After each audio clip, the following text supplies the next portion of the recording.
gis nga tubaab bi ni ñu ëppee xel ñoom Macky Sall ñi sax du jàmm man nag ëpp ñu ma xel ma wax leen ko léegi tubaab bi dañuy ñëw ne la dama lay lebal surtout nag jamono ju bu ñu nee am nga pétrole am nga zircon am nga or ñun dama lay lebal boru Sénégal fi mu toll nii mara di Italie mais suñ doon dañ lay lebal rek bàyyi la tubaab yi xam nañ ni suñ la joxee xaalis nga def ko ci sa mbay baaxul ci ñoom parce que da lay jox indépendance suñ la joxee xaalis nga def ko ci sa napp wala ci sa càmm wala sa éducation pour say doom ëllëg am seen niveau wala ñu raw leen loolu baaxul ci yow mais suñ la joxee xaalis dañ la naan xam nga loo ciy def stade nga ciy tabax train nga ciy tabax samay entreprise nga koy jox parce que amoo entreprise bu ko mën a def soo tabaxee sa stade ba pare tëj ko war koo entretenir 800 millions par année te boobu yow amoo mbay amoo càmm amoo dara yaa ngi dépendre ci tubaab bi ilaa yow mi diin donc tey jii débat c'est la dette encadrée quoi donc loolu ñëpp comprendre c'est la dette guidée alors léegi ma daaneel ci foofu laay daaneele donc moom jàpp na ni Coupe d'Afrique am na ma ngay inauguré ñett wala ñeenti mbir yoo xam ne amul benn impact ci dundu Sénégalais yi mu ne kon ñetteel bi mooy naa songaat Sonko parce que moom mooy sama problème principal du moom mooy opposant bu ëpp gëdd de waaye comme fexe nga ba tey Khalifa Sall mënul présenté wu Karim Wade mënul présenté wu waaye Ousmane Sonko mën na présenté wu te ma ngay présenté wu di gagné malgré tout kon naa songaat mbiram mu dajeeg nag ñi nga xam ne ñoo ko ngemb ñi mu doon seen préfet muy tubaab yi ñoom it Ousmane Sonko tiital na leen parce que la ma def Casamance lu tuuti la waaye lu symbolique la daa di nag law ci Afrique yépp mu posé débat moo tax maa ngi ñaan ba ci Barthélémy Dias maa ngi koy ñaan ndakaaru gi waratul am ay riiw Pinet-Laprade ak ay général de Gaulle ak ñàkk fayda yooyu na ko dindi ñu tuddee ko suñuy maam tuddee ko ay africain yoo xam ne seen jàmbarte justifié na loolu te tubaab naa la wax lenn nag ku koy tenir tête lay respecté li tax ñu respecté Kagame li tax tey ñu respecté Algérie waaye boo nekkee fii nekk esclave de maison tubaab du la mus a respecté moo tax respecté wuñu Macky Sall respecté wuñu suñuy président kon moom bi mu yëkkati yooyu dafa tombeek tubaab bi moom it mi ngi xool fan lay jaare pour Ousmane Sonko mii nga xam ne danger la te discours am mi ngi dugg ci nopp ndaw ñi naka laay def ba arrêté ko moo tax ñu yónni seeni journaux ci li gën a fës kenn musul gis monde diplomatique def une des faits divers ba pare ñu sponsoriser ko mooy xaalis bu bëri lañ leen jox Jeune Afrique def la même chose ak keneen man dama musa am sama fulla ci ñooñu conférence de presse bu ma taxaw Jeune Afrique nekk fa wala monde diplomatique wala nu mu tudd RFI soit ñoom dinañu génn wala man duma fa bokk parce que man tubaab ëpp ma fulla décision boobu nga jël fi mu toll man mii moom laa jël te it li ñuy fexe mais loolu ça va à l'encontre de la liberté de presse quand même. déet mënu nekk ay homme politique sénégalais ne su ma def conférence de presse Le Monde du toog RFI du toog. de la même manière Sud FM warul toog Walfadjri warul toog. xam nga man. oui. presse sénégalaise problème yi bëri na ci yaa ma ko gën a xam. waaye mun naa nangul presse sénégalaise loolu.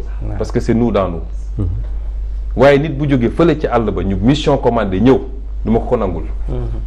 te it liberté de la presse. man tam dama am sama liberté. oui. am naa sañ-sañ ni fii du ma fi waxee. mais ndax sama liberté ndax ragaloo ëllëg ak civil aussi. ci dëkk bi nga nekk fa nga yeewoo ñu xatal la fa ba nga xam ne presse bi nga xamante mooy sa presse nationale sax lu ñu la jox kàddu. yow nga sukkandiku ni ñu ko gisee ci yeneen dëkk. nga bëgg a sukkandiku ci yooyu pour opinion internationale yeeg li ngay wax.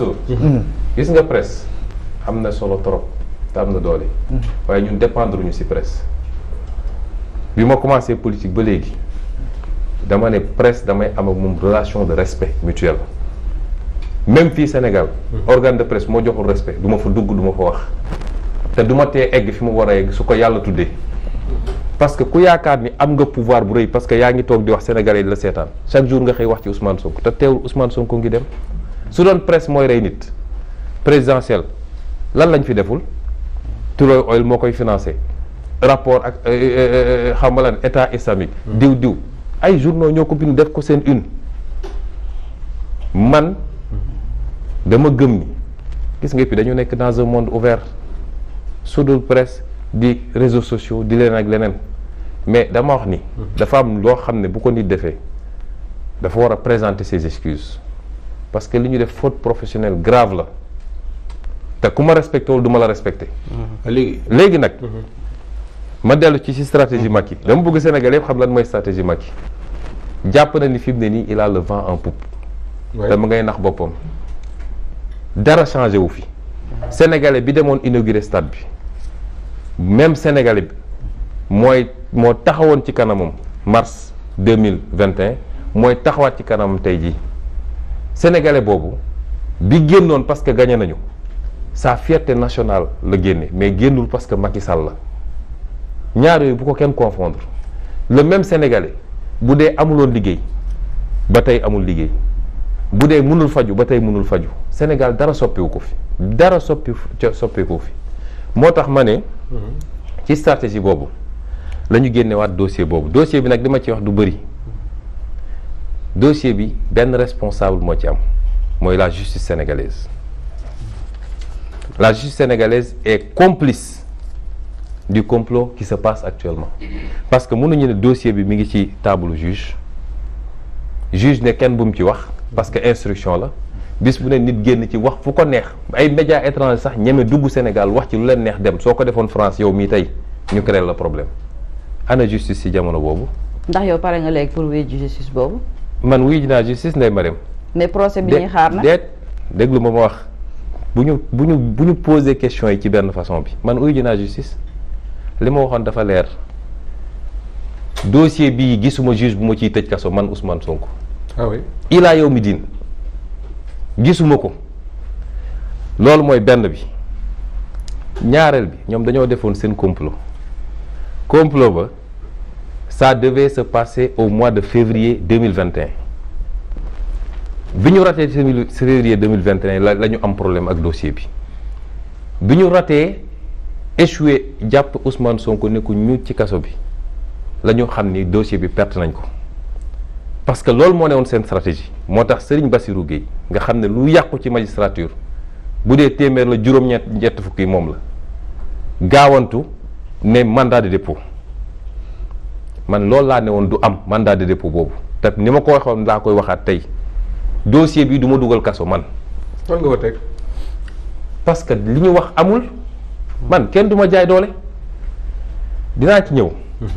ma ne justice sénégalaise moo am problème.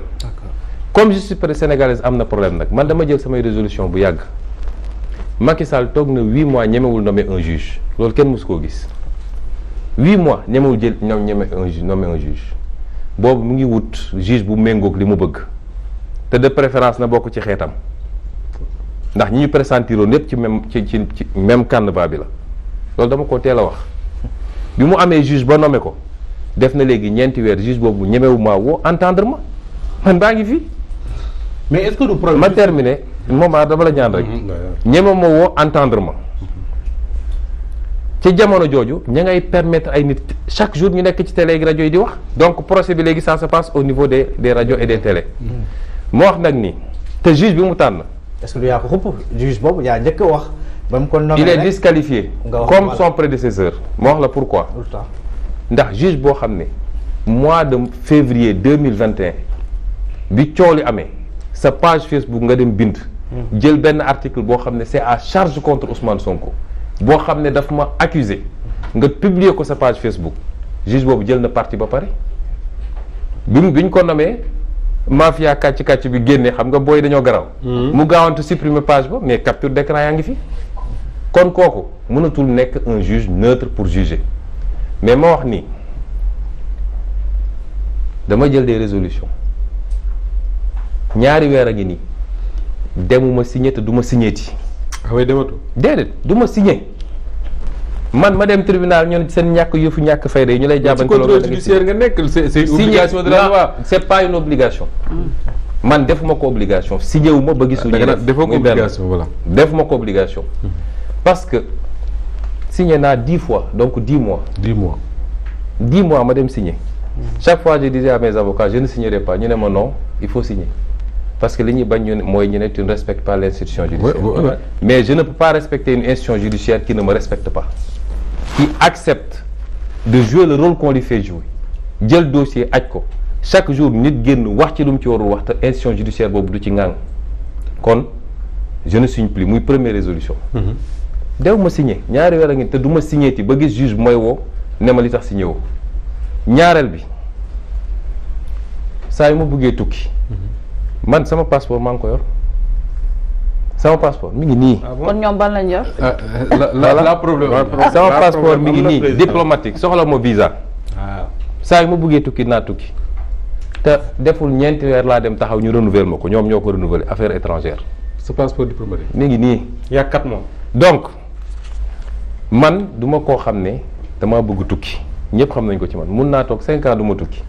parce que j'aime pas les avions. mais est-ce que déggoo nga ci ak jigéen ñi nga xam ne barke démb moom yaa leen doon def conférence de presse di wax ne jot nañu delloo la sa passeport. non damay expliquer. su dee juridiquement sama passeport ordinaire téye nañ ko foofu ñoom peut-être loolu la ñuy wax su dee juridiquement tant que ñi ngi def contrôle judiciaire waruma tukki. oui mais dama jàpp ni li ñuy def ñoom li ñuy doxal du yoon moo tax tey su ma amoon lu may liggéey muy ci liggéey bi ma war a liggéey en tant que maire.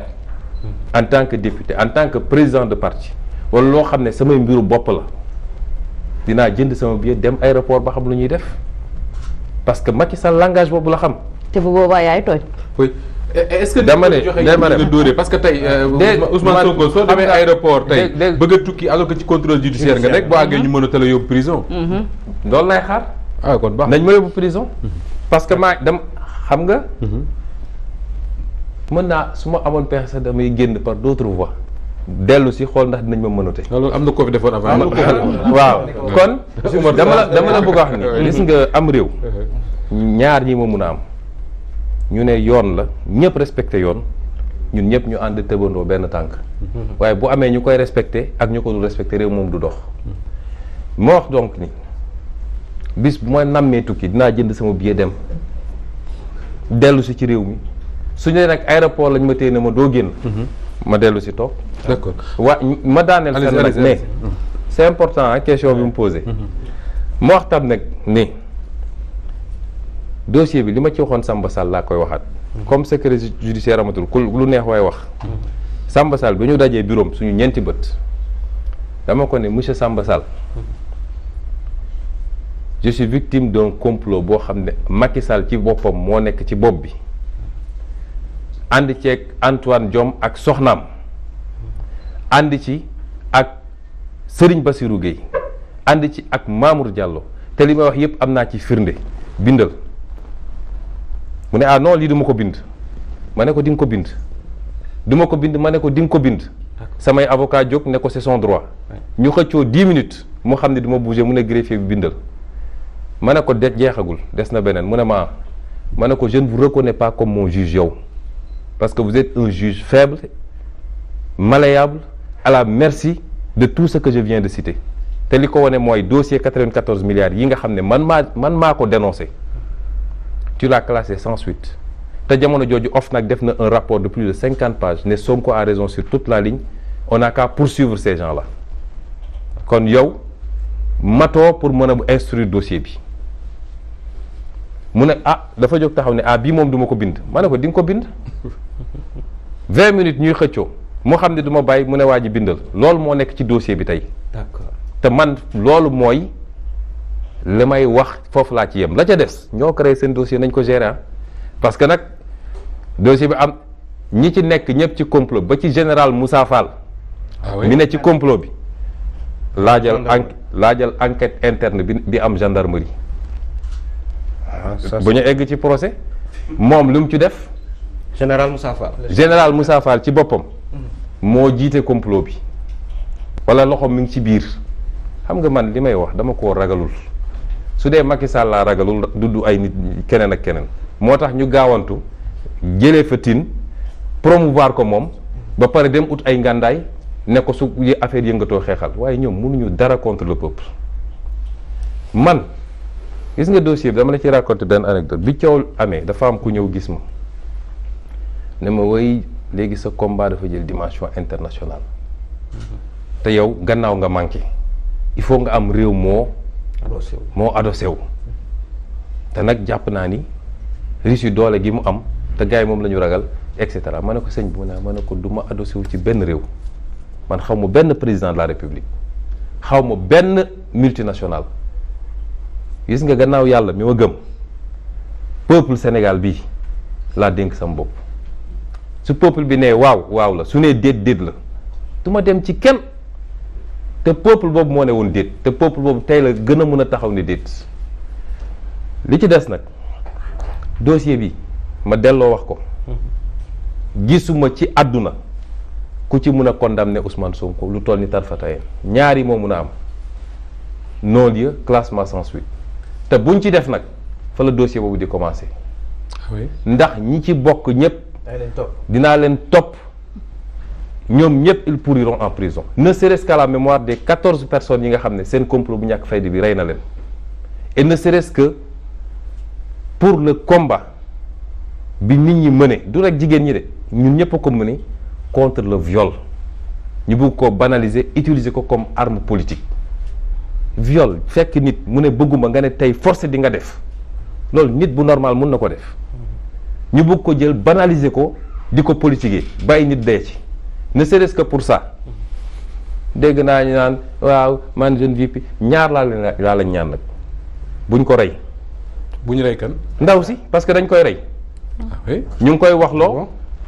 ñu ngi koy wax loo mu naan ay xaru laa bëgg ak essayé naa xaru dinañ ko liquider su moytuwul ay mbokkam nag laay waxal bu ñu fexe ba ndaw si ñoom ñoo ko yor ndax comme nee nañu police a koy garde kon mi ngi loxo ci Macky mi ngi ci loxo Macky Sall nañu fexe ba ndaw si karaw sax bu mu ko manqué muy benn ñaareel bu ñu ko génn réew mi parce que ay je suis à l'étroit mënuma taxaw sax sama balcon dama bëgg a génn réew mi déposé nga plainte di génn fu mu dem na juge bi jël responsabilité am woo ma déglu ma bu nee classement sans suite mu yem foofu bu nee nañu dem procès ñu dem procès.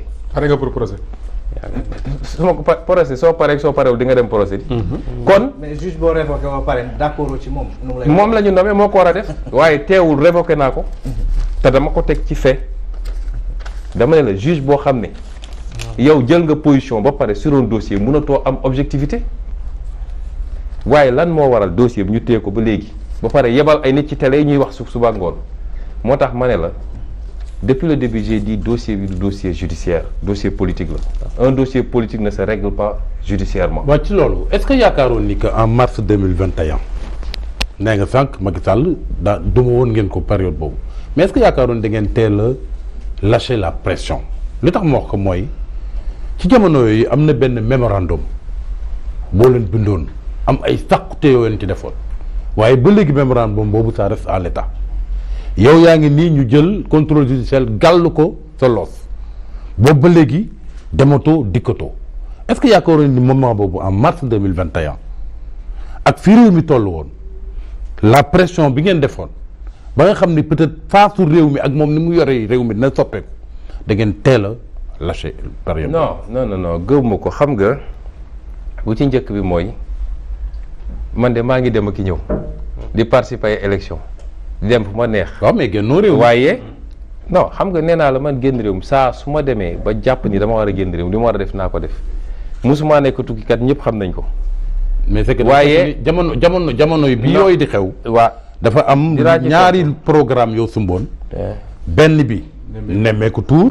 fii Sénégal. waaw d'accord kon fii Sénégal. fii Sénégal ok parce que suñu agenda lan la woon jamono jooju ba élection locale fii la Sénégal ñu ne woon kon fii la nemmeeku tout c'était faire les 45 départements à l'époque. département bu nañu teg fa tànk Sénégal ngeen ko jagle woon. ñaareel bi mooy dama ni Momar man maa ngi ni def émission maa ngi tukki je suis maire de Ziguinchor fu ma neex ci Sénégal ma dem.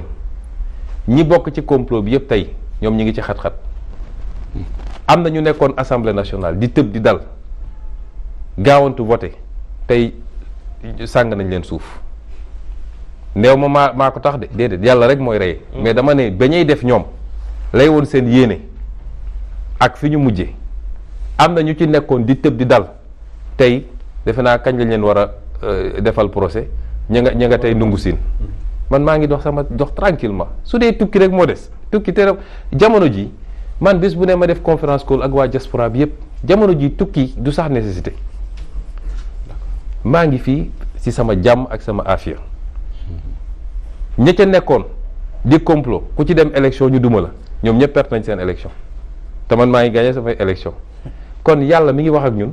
yow da nga jàpp ni yàlla ay àtte. li ma bëgg a wax foofu rek mooy teeluñu lâché waaye gis nga dafa am fooy toll ci réew il faut nga élever wu ñun lu ñu def patriote moo koy def lu ñu def ku bëgg sa réew moo koy def waaye lu ñu def it ku sédd ñi nga nekkal ci réew mi moo koy def parce que bul fàtte ne ay kilifa dañoo yónnee ñaan ñu ay kilifa dañoo yónnee nañu suñu sañoon doxaleen nii te kilifa yëpp xam nañ ñun toojuñu loolu moo ci am solo ñun dañ doon défendre te ce même appel à la résistance tey laa ko gën a lancé nañ ma jël si kon boo eggee foofu te réew mi it mënoon nañu continuer fu muy mujjee suñ ci tegoon ñeenti fan Macky Sall daanu na wala ñaar sax mais ku la wax ni du armée mooy jël nguur gi kon ñu nekk ci problème yi am yeneen dëkk yi am yéegal wàccal transition bi ñaata temps la dugg na fi génn fi moo tax ñu ne ay kilifa ñaan nañu la ñu bëggoon am nañ ko ñoom li ñu bëggoon ñàkk nañ ko kon nañu sauver les équilibres moo tax keroog bi may wax Macky Sall maa ko sauver de moom fu mu jullee war na maa ñaanal ah maa ko sauver ba nga génne te discours ba fekk na ca jamono su ma bàyyi woon gone yi ñu continuer lañ doon def tey moom dégg naa taxawal nañ ko sax avion ñett tubaab bi ne ko foo bëgg a dem mu ne Côte d'Ivoire awa jamono jooju Macky Sall suuf rondalam Mermoz a doon dugg toog kon maa ko sauvé kon li ma bëgg a wax foofu mooy li ma bëgg a wax foofu mooy ñun dañoo def li ñuy def en toute responsabilité na nag nañu teggi suñu tànk waaye nañ ko encadrer ñaari at a ko fi dese encadrement boobu la ñu nekk ba léegi. d'accord moom nag waaye ñaari at ko fi dese. ah ak ni muy defee fan yi yaakaar nga ne jàpp na ci ñaari at moo ko dese. parce que yow jàpp nga ni. Macky Sall téeméeri junni xelam may na ko mu taxaw ci kanam Sénégalais ne dama bëgg ñetteelu mandat yow jàpp nga ko yow Moustapha. waaw ba ñu yegg ci. du ko def. ba ñu yegg ci man foofu laa ci yem.